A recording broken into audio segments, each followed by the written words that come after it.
ముఖ్యంగా చంద్రబాబు గారికి, పవన్ కళ్యాణ్ గారికి, లోకేష్ గారికి, భరత్ గారికి, మీడియా సోదరులందరికీ నా చాలా చాలా థ్యాంక్స్ అండి. ఈరోజు నేను నా బిడ్డ ప్రాణాలతో ఉన్నామంటే చంద్రబాబు గారు, మీడియాగా కారణం. ఆంధ్రలో ఆడదానికి రక్షణ లేదక్క. ఈ రోజుకి ఫోన్ చేసి ఎలా ఉన్నావమ్మా అని అడిగే లక్ష్మక్కకి, కాచాయిని గారికి, శ్రీలత గారికి, రాత గారికి, అందరికీ, దివ్యాంగ సోదరులకి, అప్పారావు గారికి, అందరికీ, నాగేశ్వరరావు గారికి చాలా చాలా థ్యాంక్స్. మేము ఆంధ్ర వదిలేసి పారిపోయి వచ్చేసిన ఇప్పటికీ మాకు జరిగిన అన్యాయం గురించి బాధపడుతూ మీరు అందరూ ఎలా ఉన్నావమ్మా అని అడుగుతున్నారు. స్పందించాల్సిన గవర్నమెంట్ స్పందించలేదు. రక్షించాల్సిన పోలీసులు నా బిడ్డ పరిస్థితి ఇలా చేశారు. పోలీసులకు ఒక విధంగా థ్యాంక్స్ చెప్పాలి. ఎందుకంటే మొన్నటి వరకు పిల్లల్ని నడువు నొప్పితో, కాలు నొప్పితో గిల్ల గిల్ల గిల్ల కొట్టుకుని ఏడ్చేది. పోలీసులు కొట్టిన దెబ్బలకి, ఈడ్చేసిన దానికి, దెబ్బకి వెన్నుపోసి అంత స్పర్శపోయింది. ఒక దివ్యాంగురాలికి ఆంధ్రప్రదేశ్ లో జరిగిన ఘనకార్యం ఇది. ఒక బిడ్డకి న్యాయం అడిగాను అనేసి నన్ను పిచ్చిదాన్ని చేశారు. వీళ్ళు పోలీసుల, జంతువుల నాకు అర్థం కాలే. నేను సీఎం అందరూ అన్నేశారు. అందరూ అన్నారు జగనన్నకి తెలియదు, జగనన్నకి తెలిస్తే నీకు అన్యాయం, జరిగిన అన్యాయం ఇమీడియట్ గా నీకు న్యాయం జరిగిపోద్ది అంటే నేను ప్రాణాలకు తెగించి వెళ్ళానండి సీఎం ఆఫీస్ కి.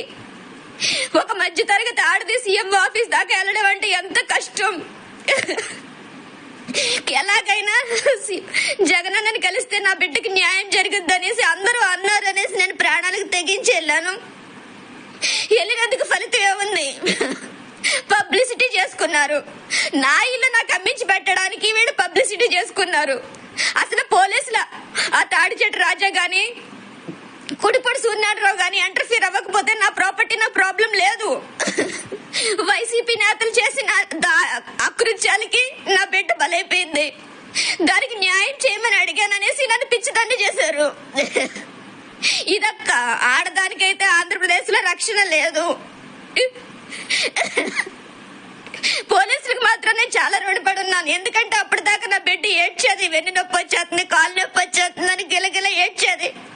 ఇప్పుడు దానికి మొత్తం స్పర్శ లేదు, పూర్తిగా చచ్చి పడిపోయింది. అది ఆడవట్లేదు. ఇప్పుడు బుర్ర కూడా తిమ్మిర్లు వచ్చేస్తున్నాయి వాళ్ళు ఈడ్చిన ఈడుపులకి.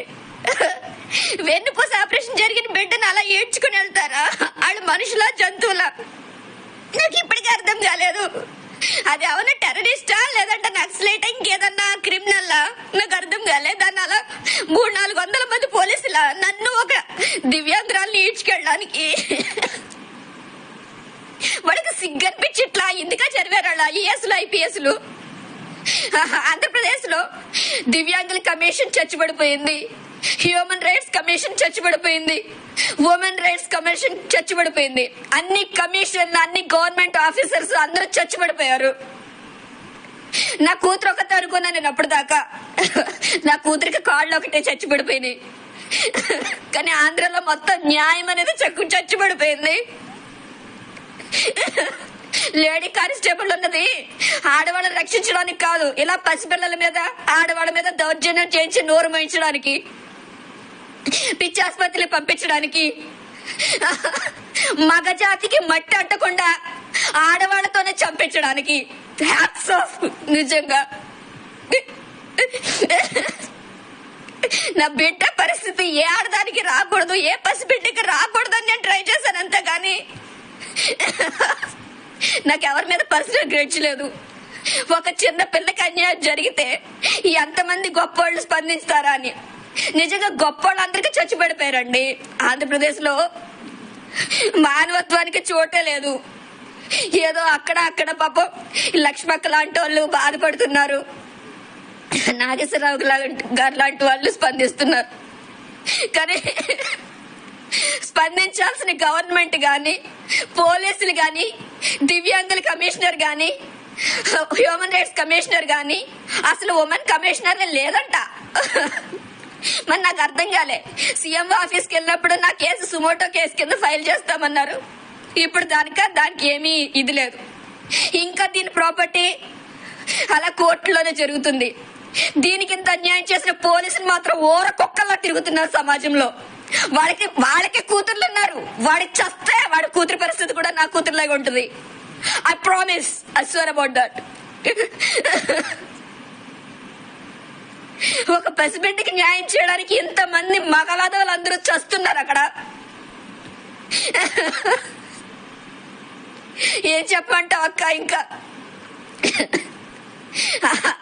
నాలాగా ఆంధ్ర వదిలి పారిపోతేనే గానీ ఆడదానికి రక్షణ లేదంటే ఇంకే సమాజంలో అక్కడ ఎందుకు బతుకుతున్నారో నాకు అర్థం కావట్లేదు. మళ్ళీ వైసీపీ వస్తే మీరందరూ కూడా సర్దేసుకోవచ్చు. నేను చంద్రబాబు గారు వస్తేనే నేను ఆంధ్రలో అడుగు పెడతా. లేదంటే ఇంకా జగనన్న ప్రభుత్వంలో నాకు నా బిడ్డకి రక్షణ లేదు. ఈ పోలీసులు ఉన్నారే, వాళ్ళు ఊరకొక్కల కంటే దరిద్రంగా బిహేవ్ చేశారు. వాళ్ళ బతుకులు ఐపీఎస్లు చదివింది ఎందుక? సిగ్గనిపించట్లే. ఒక పసిబిడ్డకి న్యాయం చేయకపోగా ఊరకొక్కల 300 మంది దండెత్తి వస్తారు ఆ పసిబిడ్డని మెంటల్ హాస్పిటల్ పంపించడానికి. నా బిడ్డకి న్యూరాలజీ ప్రాబ్లం అండి. వాళ్ళు చదువుకున్న చదువులో లేదేమో. న్యూరాలజీ ప్రాబ్లం వేరు, మానసిక ప్రాబ్లం వేరు. అక్కడ మానస అందరికి చచ్చిపడిపోయింది. వాళ్ళందరూ జాయిన్ అవ్వాలి, పోలీసులు అందరూ జాయిన్ అవ్వాలి మెంటల్ హాస్పిటల్లో.